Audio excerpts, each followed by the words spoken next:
जी हाँ दोस्तों, आपके अपने YouTube channel super exclamation tutorial में आपका स्वागत है। आज हम आपको अलजेब्रा में मैट्रिक्स एंड डिटर्मिनेंट चैप्टर से एक ट्रिक बताएंगे जो आपके आने वाले सभी प्रकार के एग्जामिनेशन में इम्पोर्टेंट साबित होगा, खासकर 12th और डिफेंस के एग्जामिनेशन में। तो ज़्यादा से ज़्यादा लोगों के पास दोस्तों हमारे इस वीडियो को शेयर करिएगा, जिससे ये वीडियो ज़्यादा से ज़्यादा लोगों के पास पहुँचे। तो बिना देर किए हुए दोस्तों शुरू करते हैं।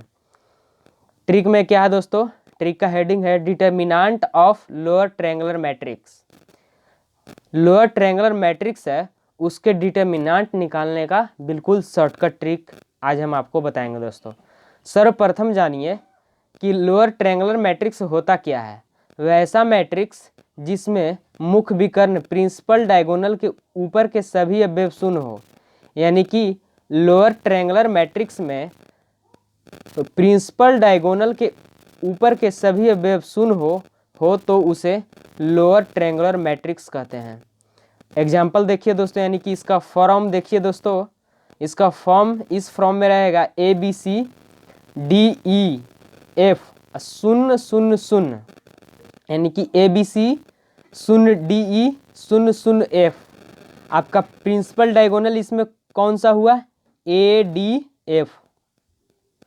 तो क्या परिभाषा में है? जिसमें मुख्य विकर्ण के प्रिंसिपल डायगोनल के ऊपर के सभी अवयव शून्य हो, यानी कि ऊपर के सभी अवयव शून्य नहीं है दोस्तों। देखिए 0 0 0, तो यानी कि ऊपर के सभी अवयव शून्य है, तो लोअर ट्रायंगुलर मैट्रिक्स हो गया दोस्तों। यानी कि लोअर ट्रायंगुलर मैट्रिक्स इसी प्रकार के फॉर्म में रहेगा। आप इस फॉर्म को ध्यान में बैठा लीजिए। जब भी प्रिंसिपल डायगोनल के ऊपर के सभी एलिमेंट शून्य हो तो वह लोअर ट्रायंगुलर मैट्रिक्स होता है। अब हम आपको ट्रिक बताने जा रहे हैं दोस्तों डिटर्मिनेंट निकालने का, क्योंकि इसी के लिए हम तो वीडियो बनाए ही हैं दोस्तों। आप तो लोअर ट्रायंगुलर मैट्रिक्स क्या है कहीं ऑफलाइन क्लास करते होंगे तो जान ही गए होंगे दोस्तों कि लोअर ट्रायंगुलर मैट्रिक्स क्या होता है। यहाँ हम लोअर ट्रायंगुलर मैट्रिक्स के डिटर्मिनेंट निकालने का शॉर्टकट ट्रिक बताएंगे। तो दोस्तों इसका डिटर्मिनेंट होगा, यानी कि इस फॉर्म का डिटर्मिनेंट हम बताने जा रहे हैं। बिल्कुल आप ध्यान से देखिए दोस्तों, जो प्रिंसिपल डायगोनल में जो भी एलिमेंट रहेगा उन सभी का गुणनफल निकाल देना है। तो इसमें प्रिंसिपल डायगोनल में कौन कौन से है? ADF है। तो देखिए दोस्तों ट्रिक में क्या है, A बराबर इतना दिया हुआ है, तो डिटर्मिनेंट ऑफ A बराबर A Guna D Guna F। ADF है जो प्रिंसिपल डायगोनल में है। अभी तक आपको समझ में नहीं आया दोस्तों, तो हम एग्जाम्पल बताएंगे और किस प्रकार का प्रश्न पूछा जाता है एग्जामिनेशन में उस प्रकार का टाइप बताएंगे दोस्तों। तो अंत तक हमारे इस वीडियो में आप बने रहिएगा।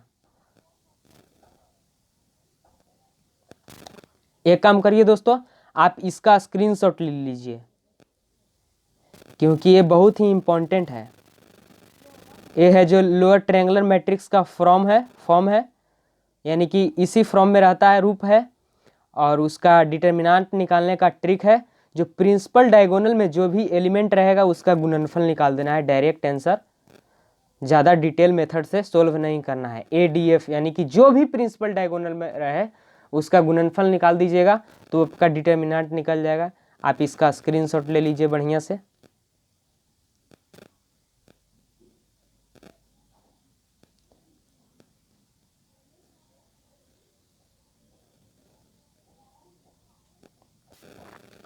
अब दोस्तों देखिए आपके एग्जामिनेशन में किस प्रकार का प्रश्न इस टॉपिक से पूछा जा सकता है, इस ट्रिक से पूछा जा सकता है, जो बताते हैं दोस्तों।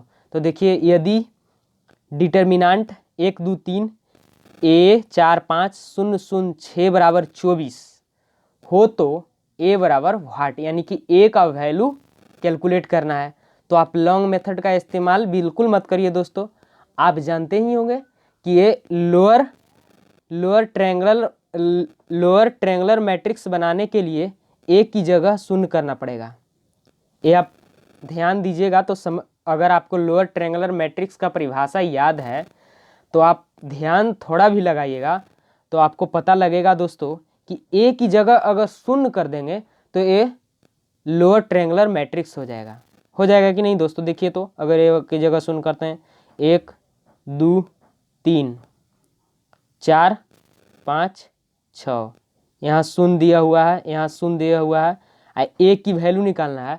तो अगर हम यहाँ शून्य कर दें तो ये लोअर ट्रायंगुलर मैट्रिक्स नहीं बन जाएगा? बिल्कुल लोअर ट्रायंगुलर मैट्रिक्स बन जाएगा दोस्तों।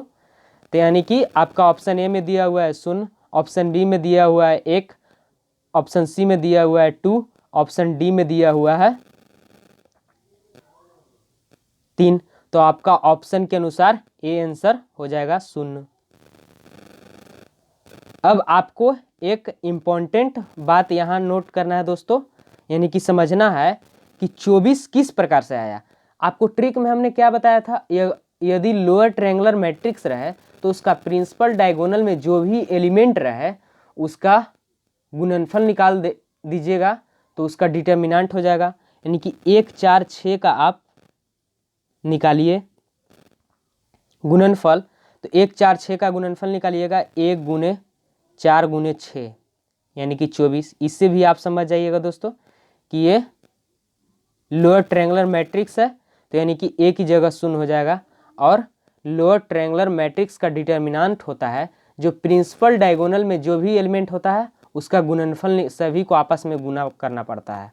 अब दूसरा एग्जाम्पल देखिए दोस्तों, दूसरा एग्जाम्पल क्या है, यदि डिटर्मिनेंट 6 7 8 0 9 10 0 m 11 बराबर 594 हो तो m बराबर watt. Option number A 1, option number B 2, option number C 3, option number D 0।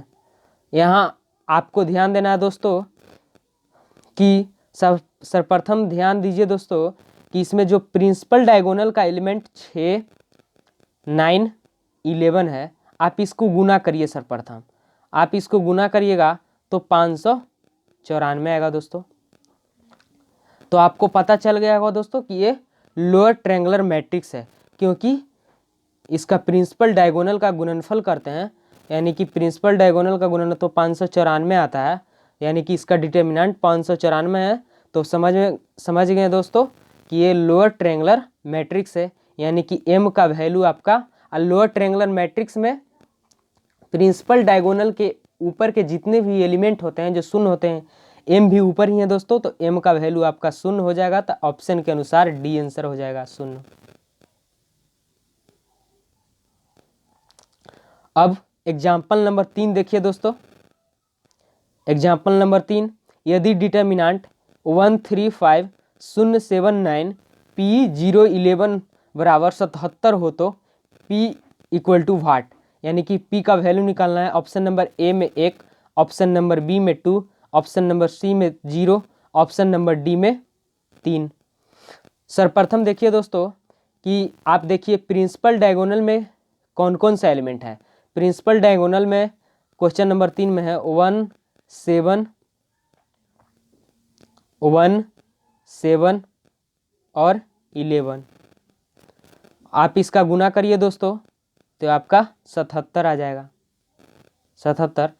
तो देखिए दोस्तों उसका डिटर्मिनेंट दिया हुआ है 77, यानी प्रिंसिपल डायगोनल के गुणनफल आपस में गुना करने पर 77 आ रहा है। तो आप कंफर्म हो जाइए कि ये लोअर ट्रायंगुलर मैट्रिक्स है।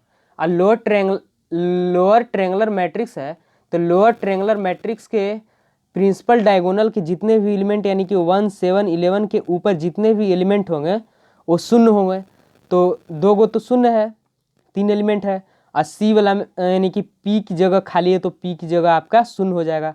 तो ऑप्शन नंबर सी में शून्य है, तो आपका आंसर ऑप्शन नंबर सी 0 हो जाएगा। अगर हमारा ये ट्रिक आपको अच्छा लगा हो दोस्तों तो ज़्यादा से ज़्यादा लोगों के पास शेयर करिएगा। और अगर अभी तक हमारे चैनल को आप सब्सक्राइब नहीं किए हैं दोस्तों तो सब्सक्राइब कर दीजिएगा, और दूसरे को भी बताइएगा कि इस चैनल पे शॉर्टकट ट्रिक बताया जाता है 12वीं के एग्ज़ाम के लिए और डिफेंस के एग्ज़ाम के लिए, जैसे एयरफोर्स ग्रुप XY के एग्ज़ाम के लिए, नेवी SSR MR के एग्ज़ाम के लिए। NDA में तो पूछिए ही मत, क्योंकि ये जो तीनों क्वेश्चन बताएं वो NDA में पूछा जा चुका है दोस्तों,